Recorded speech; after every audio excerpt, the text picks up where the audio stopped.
SCP-515 is called the Sleeper, and his body's movements are linked with asteroids coming down to Earth. Pretty scary stuff. We're gonna check it out today. This one's by SCP Exposed. Make sure to head on over to their channel and subscribe. Hit the notification bell, guys. And if you like reaction videos, make sure to subscribe to my channel as well. Let's get into this reaction. Welcome back to SCP Exposed. Thank you. Today we bring you Euclid class object SCP-515, right. Special also known containment as procedures. the Sleeper.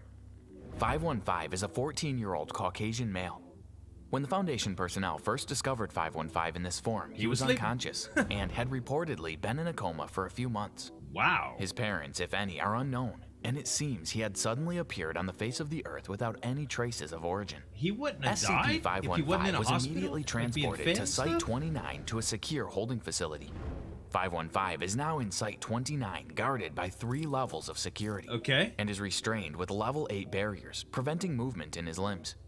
To avoid an X-class event, the boy's limbs and bones have been broken to prevent further movement, except for his neck, as this would result in a fatality that would increase the chances of an X-class event. his legs and stuff? SCP-515 is classed as highly dangerous. Whenever 515 moves in any capacity, a collection of asteroids move as well. Oh, the estimated 19 objects of SCP-515-01 vary in diameter from 1.5 kilometers to 33.6 kilometers. The largest of these is roughly 133% the size of the object that caused the Raider 4 impact crater in Free State, South Africa. Regardless of the direction of SCP-515's motion, SCP-515-1 only ever moves toward Earth. A twitch of a finger or toe typically corresponds to a movement of about 140 kilometers.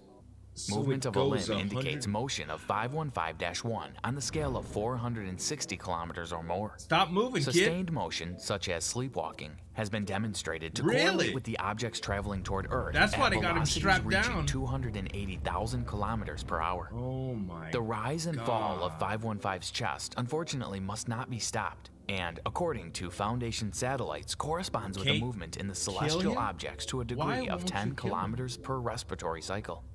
If this collection of asteroids were to make impact with Earth's atmosphere, they would immediately trigger an X-class catastrophe that would result in the loss of 95% of all life on Earth. Oh my God! On several occasions, SCP-515 has managed to free himself of his restraints, despite no outside assistance, nor any physical movement from 515 himself. The restraints simply come undone, as if it were the work of invisible hands, although sensors did not detect any presence in 515's room. That's dangerous, bro. The young boy would then proceed to step off from his bed and walk across the room, eyes still shut as he is merely sleepwalking.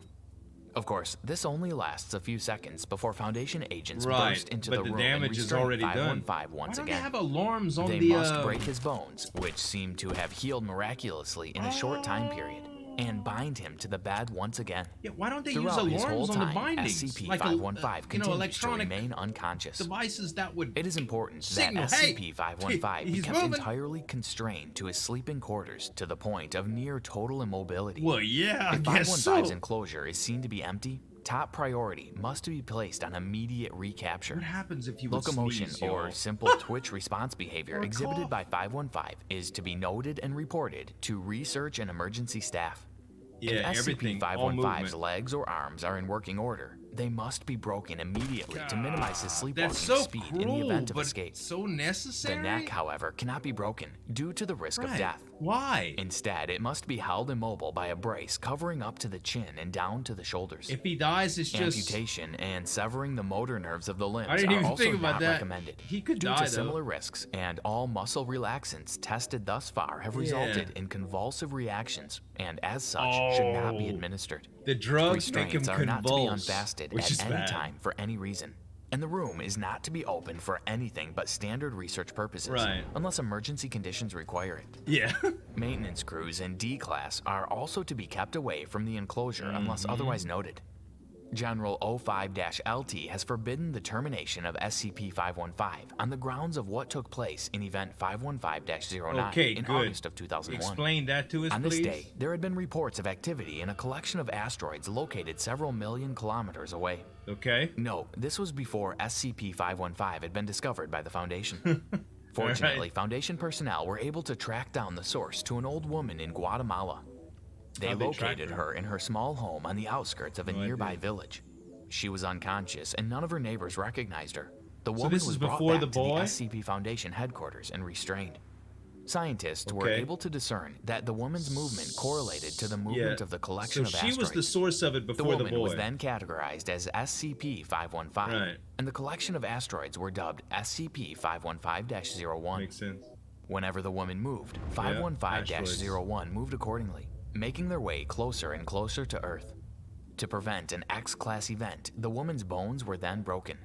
This seemed to cease the journey of 515-01. Then, the head general at the time passed an order to terminate the woman's life in order to remove the SCP-515 X-class event as a possibility. The woman was terminated, and it seemed all was well. For several months, nothing happened. No movement was recorded in 515-01, and Foundation personnel passed the case on as complete. However, in July of 2002, further activity was found in the asteroids.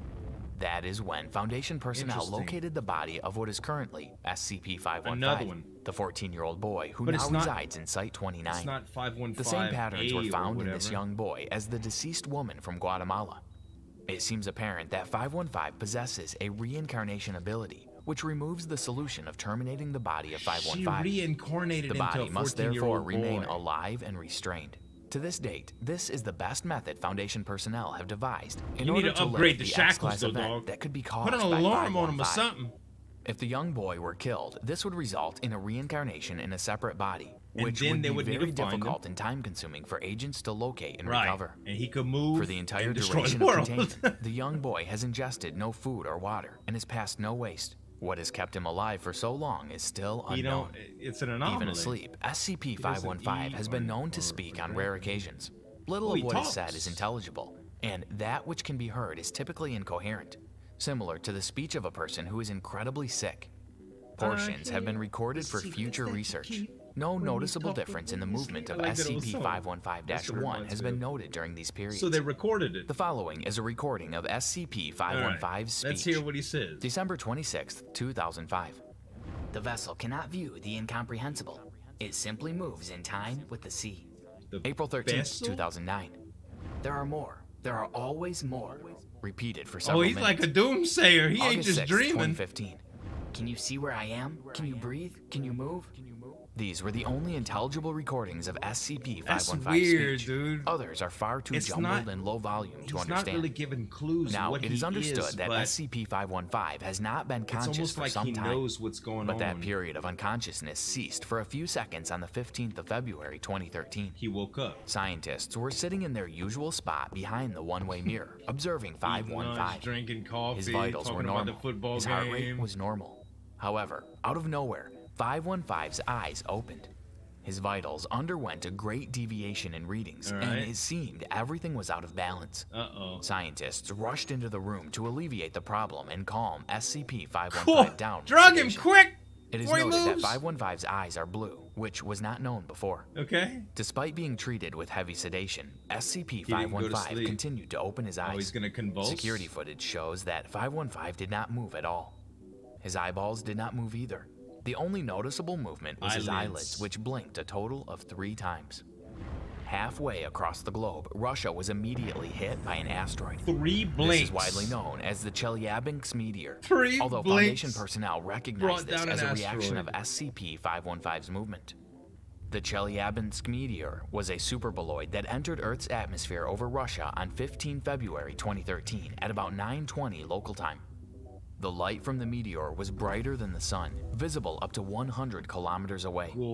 Some locals reported feeling a blast of heat from the asteroid. The asteroid plummeted towards Russia, breaking Earth's atmosphere at a speed of 60,000 kilometers an hour. Debris at a Due to its high velocity and shallow angle of atmospheric entry, like Star Trek, the object exploded in an airburst over Chelyabinsk Oblast at a height of around 29.7 kilometers. It is gonna The resulting debris plummeled to the ground, causing a shockwave to spread in a 100-kilometer wide radius. Over 1,000 people were injured, although not from the actual meteor itself. They were injured mainly by broken glass that shattered as a result of the shockwave. The Chelyabinsk meteor is the largest known natural object to have entered Earth's atmosphere since the 1908 Tunguska event, and is also the only meteor confirmed to have resulted in many injuries. Oh my Back God. at Can you imagine? SCP-515's quarters, an added amount of sedation was injected into 515. Drag him and again, it's not eventually, working. Scientists managed to force the boy Finally. back into Knocked unconsciousness. him out. The frantic movement of SCP-515's linked Just stopped asteroid like that. ceased, and an X-class event was narrowly avoided. Foundation personnel are still trying to figure out a way to terminate the threat SCP-515 poses to humanity's survival. Each breath of be easier just to 515 destroy results in the a movement of asteroids? 10 kilometers Like of on Armageddon? SCP-515-01. Put some A explosives possible on 'em? impact with Earth could be inevitable. Researchers are currently considering a possibility of destroying 515-01. Yeah. Although research is ongoing and in beta stage. So they don't know yet. It's What beta. do you think of that SCP It's a case? beta program. Comment your thoughts. It's a beta program. Yeah, like, I don't know. The Armageddon's an old movie, but about some old oil field guys that jumped on an asteroid and blew it up because it was heading towards Earth in hope to split it in half so it would miss the Earth at their trajectory. It was a far-fetched concept, but it's the only thing that I could think of. And as far as the shackles, some leather straps, come on, man. You know, in these high-tech movies, how they have these shackles that, like, they latch, and if they're breached or whatever, they're broken, an alarm goes off, people would know what's going on, or a fail-safe, something. Man, come on, Foundation. Y'all can do better than that. This was a cool one, though, guys. SCP Exposed. Make sure to check him out right there, as well as a couple other videos that I reacted to from him. Thanks so much for watching. As always, this is Zueljin signing off. We'll see you next time.